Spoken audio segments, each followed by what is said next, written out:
அன்பு சொந்தங்களே, அஸ்ஸலாமு அலைக்கும் வரஹ்மத்துல்லாஹி வபரகாத்து.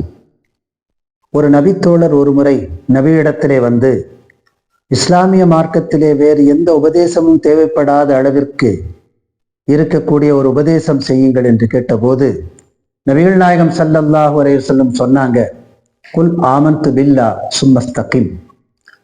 தோழரே, நீங்கள் சொல்லுங்கள், நான் அல்லாஹ்வை கொண்டு நம்பினேன் என்று சொல்லிவிட்டு பிறகு அந்த நம்பிக்கையிலே நிலைத்திருங்கள் என்று சொன்னார்கள். இது ஒரு ரத்தின சுருக்கமான உபதேசம், வேறு உபதேசங்கள் தேவைப்படாத ஒரு உபதேசம். ஈமான் கொண்டேன் என்று சொல்லிவிட்டு அதில் நிலைத்திருப்பதுதான் அந்த உபதேசம்.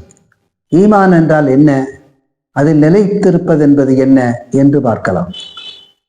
நபிகள் நாயகம் ஸல்லல்லாஹு அலைஹி வஸல்லம் அவர்கள் ஒரு முறை தோழர்களோடு இருந்தார்கள். ஒரு மனிதர் வந்தார், வெள்ளுடை அணிந்து கருத்த முடியோடு வந்தார். வந்தவர் நபியின் முழங்காலோடு தங்களுடைய முழங்கால் படும் அளவிற்கு மிக நெருக்கமாக இருந்தார். சில கேள்விகளை கேட்டார். அந்த கேள்விகளுக்கு நபிகள் நாயகம் ஸல்லல்லாஹு அலைஹி வஸல்லம் பதில் சொன்னார்கள். அவர் கேட்ட கேள்விகளிலே ஒன்று, ஈமான் என்றால் என்ன?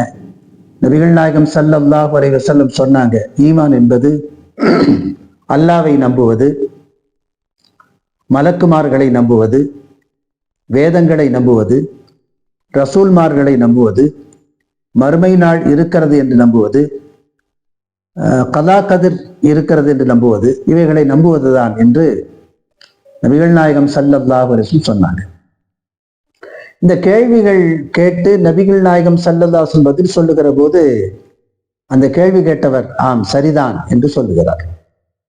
ஏற்கனவே அவருக்கு தெரிந்தது போல, அதை சரிகாணுவதை போல, இது போல நிறைய கேள்விகள்.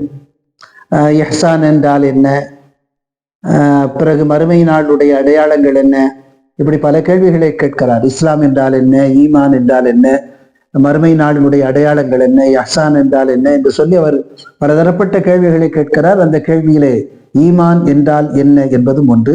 அதற்கு நபிகள் நாயகம் ஸல்லல்லாஹு அலைஹி வஸல்லம் இப்படி பதில் சொல்லுகிற போது சரிதான், உண்மைதான் என்கிற மாதிரி சொல்கிறார். தோழர்களுக்கெல்லாம் ஆச்சரியம். இவரே கேள்வி கேட்கிறார், அவர் சொல்லக்கூடிய பதிலை அப்படியா என்று கேட்டுக்கொள்வதுதானே முறை, சரி என்று சொல்லுகிறாரே என்று யோசித்துக் கொண்டிருந்தார்கள். வந்தவர் புறப்பட்டு போய்விட்டார். நபிகள் நாயகம் ஸல்லல்லாஹு அலைஹி வஸல்லம் கேட்டார்கள், வந்திருந்தது யார் தெரியுமா என்று கேட்டார்கள். சஹாபாக்கள் சொன்னாங்க, தெரியலன்னாங்க. அப்போ நபி ஸல்லல்லாஹு அலைஹி வஸல்லம் சொன்னாங்க, ஜிப்ரையில், வந்தவர் ஜிப்ரையில், ஆத்தாக்கும் யுஅல்லிமுக்கும் தீனக்கும். அவர் உங்களிடத்திலே வந்தார், மார்க்கத்தை உங்களுக்கு கற்றுத்தருவதற்காக. நீங்கள் பேசாமல் இருக்கிறீர்கள், கேள்வி கேட்டால்தான் மார்க்கம் தொடர்பான பல கருத்துக்கள் உங்களுக்கு கிடைக்கும். எனவே கேட்க வேண்டும், கேட்டு பதில் பெற வேண்டும் என்கிற நடைமுறையை கற்றுத்தருவதற்காகவும் செய்திகளை உங்களுக்கு தருவதற்காகவும் அவர் வந்தார் என்று நபிகள் நாயகம் ஸல்லல்லாஹு அலைஹி வஸல்லம் சொன்னார். அப்போ ஈமான் என்றால் அல்லாஹ்வை நம்புவது, மறுமை நாளை நம்புவது, மலக்குமார்களை நம்புவது, வேதங்களை நம்புவது, இப்படி நம்பிக்கை சார்ந்தது.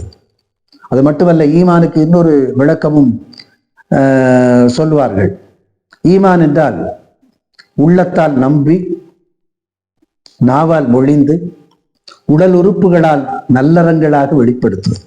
அதுதான் உள்ளத்தால் நம்ப வேண்டும். பிறகு நம்முடைய நம்பிக்கையை வார்த்தைகளாக நாவால் வெளிப்படுத்த வேண்டும். நம்பி வெளிப்படுத்தினால் மட்டும் போதுமானதா? இல்லை, அது செயல் வடிவத்திலே வெளிவர வேண்டும். அதுதான் ஈமான். அப்துல்லாஹ் ரலியல்லாஹு அன்ஹு அவர்கள் அறிவிக்கிற ஒரு செய்தி, இறைவனுக்காக பிரியம் கொள்வது, இறைவனுக்காக கோபம் கொள்வது, இறைவனுக்காக கொடுப்பது, இறைவனுக்காக கொடுக்காமல் தடுத்து நிறுத்திக் கொள்வது, இவைகளெல்லாம் ஈமானுடைய அடையாளங்கள் என்று நபிகள் நாயகம் ஸல்லல்லாஹு அலைஹி வஸல்லம் சொல்லுவார்கள் என்கிற செய்தி சொல்றான். இப்ப ஈமான் இருக்கிறது என்பதற்கான அடையாளம், நாம் ஒருவரை நேசித்தால் அது இறைவனுக்காக இருக்கும், சுயலாபங்களுக்காக இருக்காது.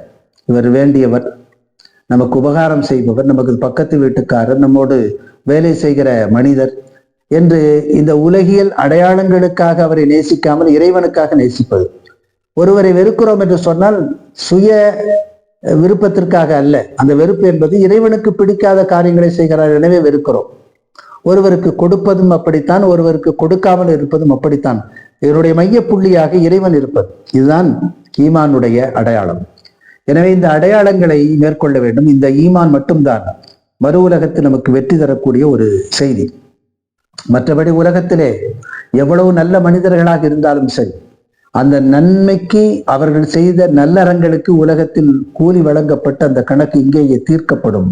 மறுமையிலே ஒரு பைசா அளவிற்கு கூட அவர்களுக்கு நன்மை கிடைக்காது. காரணம், அவர்களுக்கு ஈமான் இல்லை. மறைவான விஷயங்களை நம்புவது ஈமான், நம்மை படைத்த இறைவனை நம்புவது ஈமான். அந்த ஈமானுக்குத்தான் மறுமையில் விலை இருக்கிறது, அந்த ஈமானுக்குத்தான் மறுமையில் வாழ்க்கை இருக்கிறது.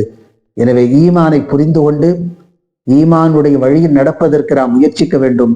அல்லாஹ் சுப்ஹானஹு வ தஆலா நமக்கு அத்தகைய உயர்ந்த பாக்கியத்தை நசீபாக்கி தருவானாக. ஆமீன். வாஹிர் தஅவானா அல்ஹம்துலில்லாஹி ரப்பில் ஆலமீன். வஸ்ஸலாமு அலைக்கும் வரஹ்மத்துல்லாஹி வபரகாத்துஹு.